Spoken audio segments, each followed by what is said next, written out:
Welcome, I'm Bev Adams. I own an independent paper crafting business showcasing products from Stampin' Up! I sell these products and also a few items to make crafting more convenient.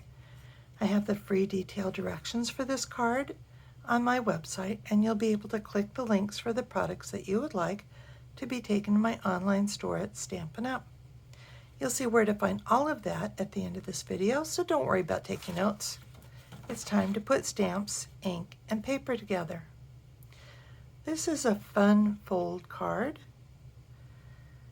and I have seen this card often, and I haven't quite figured out how to make it work right, so I actually altered the design that I've seen to hold these two pieces together. It's pretty quick and easy. I think I'm going to use this as my Christmas card. I'm using Happy Holly Days. It coordinates with the Holly Border Punch. If you get them both at the same time, you can save yourself 10%. I am also using the Seasonal Labels dies and the Basic Borders dies. This is kind of an addition which you do not need to use. I'm using the Evening Evergreen. This is the Open Weave ribbon. I'm using Evening Evergreen ink pad and Sahara Sand ink pad, Crumb Cake, Real Red, and the Ivory stamping blends. The Ivory comes as a bundle with the Bronze Stampin' Blend. I'm using the Tidings of Christmas Designer Series paper. These come from the annual catalog. All of these patterns have both the Evening Evergreen and the Soft Succulent, so I can use all of the designs for my Christmas cards. The one I'm most concerned about is this one. I could use the other side if I decide to, but I'm going to try it out with this side to see if I like it. I have cut this at 4 and 2. My card base is cut the long way, 4 1/4, scored at 5 1/2. I have a piece, this is 8 1/2, so if you cut it at 4 inches going this way, you should have less waste, I think. I've scored this piece at 2 5/8, 5 3/8, and 8 1/8, leaving this little flap. I have a piece of Basic White and a piece of Evening Evergreen, and these are 2 5/8 by 3 7/8. I have a piece of Basic White. This needs to be large enough to cut out this die, so it needs to be at least 3 1/4 by 4 1/4, and of course an envelope. I'm going to turn this piece and cut it to 5 1/4. And I could cut this to 5 3/4, but I think I'm actually going to leave that the full length. I'm going to adhere this piece to my card front.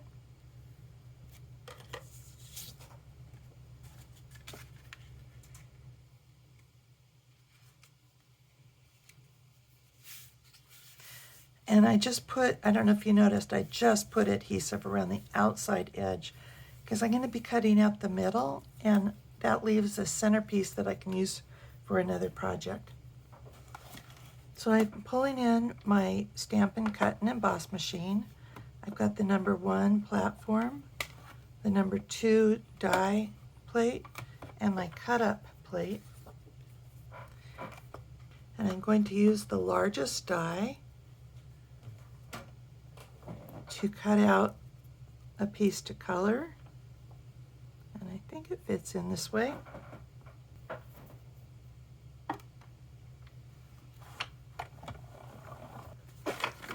And I'm using the same die to cut out my card front, and I'm centering it here.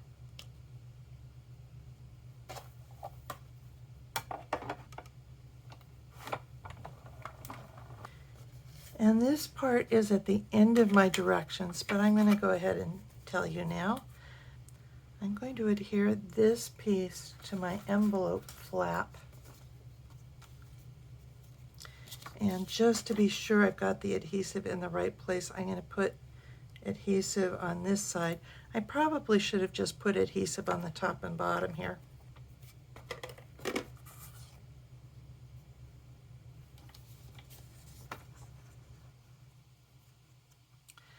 This does not fit all the way on the flap. I'm going to use one of the basic borders. I'm going to use the curved one, and I'm going to put this here. I will need to be careful that I do not go off the edge of the plate, and I want to check so the cut is in the middle closer to this edge, so I can go a little bit closer if I want, but I do want to leave a little bit of the white showing. I'll cover this up, and then I just need to trim the sides of the envelope. Not actually trimming the envelope itself, I'm trimming the designer series paper. So that gives me a coordinated envelope. So we have this piece that we want to use, and I have determined that this will fit on 3 of these patterns. So, which is really wonderful. So all I need to do is position this side between those 2 patterns, and I'm actually coming pretty close to these dots and punching. I'm just going to match the cutout with the silver, and I get this lovely border and some confetti. When I'm done with my Christmas cards, I may need to find something to do with all that. I want to put adhesive, and I'm using tear and tape because it's a strong adhesive, on just the ends of this piece. You can tear it, but with such little pieces, sometimes it's easier just to cut it.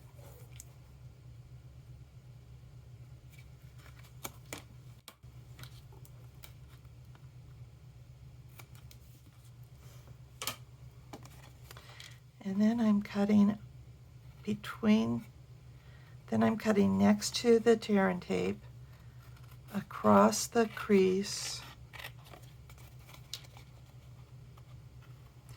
and next to the tear and tape, and across the crease. And that gives me a couple of little tabs that are going to hold that piece in place.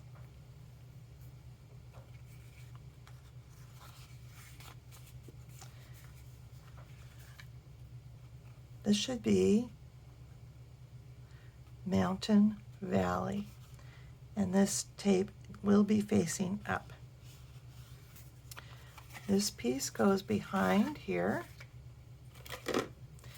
and normally I put the adhesive on the small piece, but I'm going to put it here to go around the cutouts. This dark green piece is a little bit smaller just because I don't want it to show through.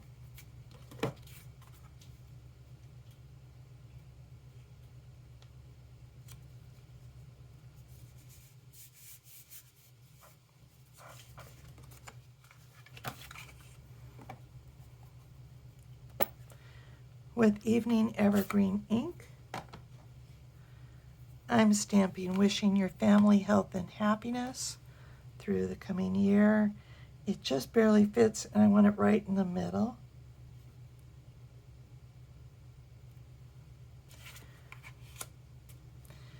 And Christmas blessings to you and yours.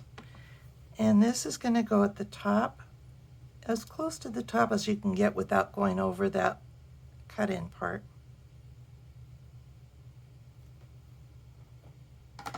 And then with the Sahara Sand ink, I'm going to stamp the bird.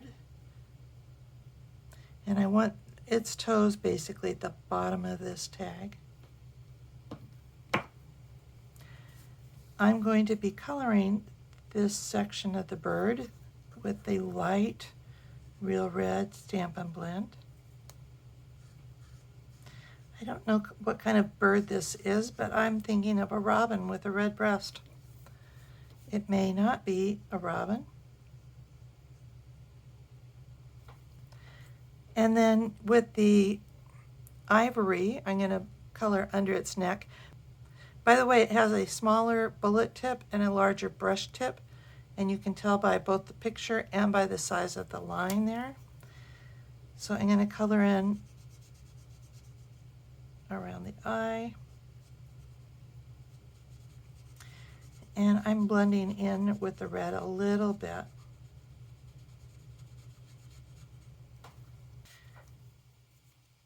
And then I'm coloring in the rest of the bird with the light crumb cake.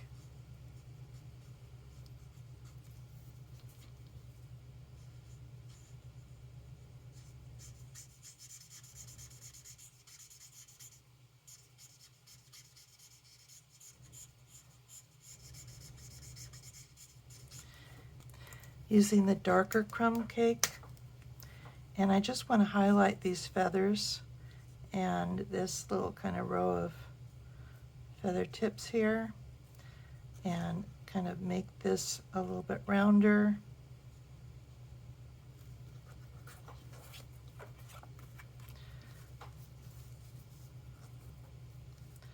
Across the top.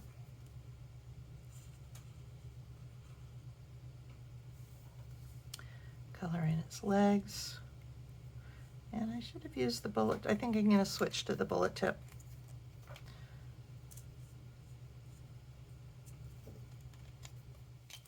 And I'm going to use the dark for the beak.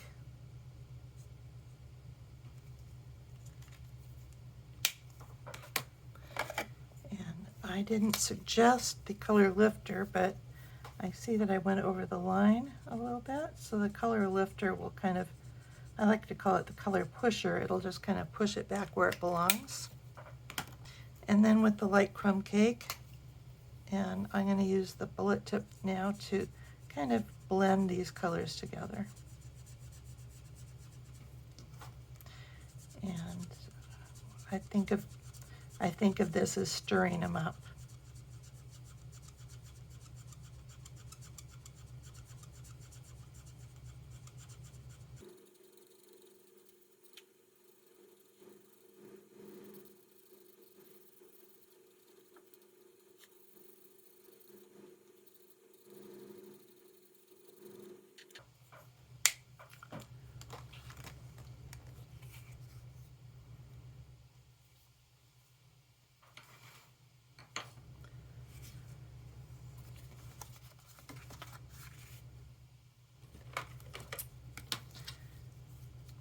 Use my bone folder to get a good crease there.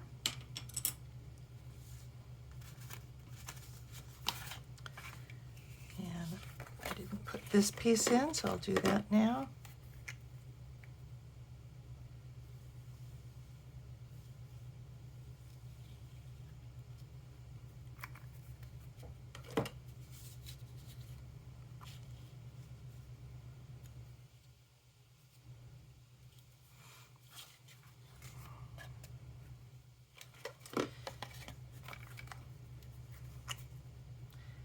Putting adhesive on this larger side.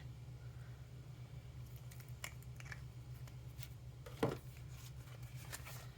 centering that here. I want to put these creases together.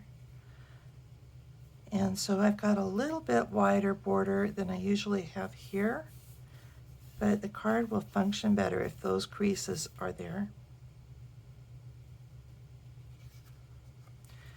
Then I want to close this up and take off the backing.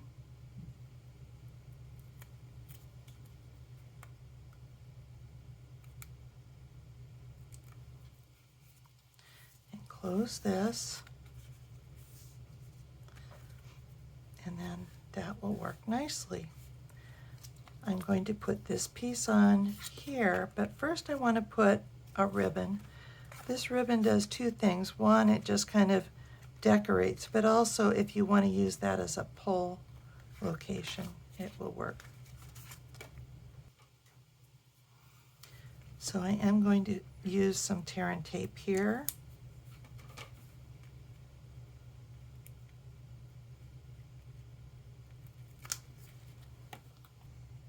I said you're going to need 8 inches, but really you just want to adhere this part, come back over here and fold it, and bring it back to here, and then trim it. And then adhesive, really adhesive of your choice here. You could use the tear and tape. You could use Stampin' Seal Plus, but you do just want the adhesive on that 1/2, none here. So put this in as a puzzle piece, and that's it. And by the way, I was worried about this design for the background, but I actually like it very much. So I can use every piece of that designer series paper for my Christmas cards. This is a nice card because you can stand it up, and it's kind of a fancy fold, but it really is pretty quick and easy. Time to start working on Christmas cards. Here is the web address for this project, where you'll find the free detailed directions and links for the products I used. Just click the links and you'll be taken to my online store at Stampin' Up! Also on my website, you can click Home near the top of the page to find lots of resources. Under Shop, you can find the products I offer to make crafting more convenient, how to get free products with my frequent shopper rewards, and a link to my online store at Stampin' Up! Click Inspiration to scroll all my projects back to 2011, most with detailed directions and videos. Though the products in those older projects have been retired, you may find techniques, layouts, and color combinations to inspire you today. If you're new to stamping, you might want to take a look at the basics. You'll find out how to cut card bases and layers, and what's special about Stampin' Up!, and some of my favorite tools. Under Organization, you'll find tons of free resources such as catalog tabs, labels and case inserts, color tools, and much more. You can take a tour of my craft wall. More organization means more time for crafting. Come stamp with me here in Ventura County, California, or get the best deal of all and join my team of crafters. The team is called SIP Together, and it stands for Stamps, Ink, and Paper Together. The team is made of crafters who want to save money on the products they buy, share with a few friends, or grow a business like mine. Be sure to subscribe to my website and on YouTube. Talk to you soon. Bye.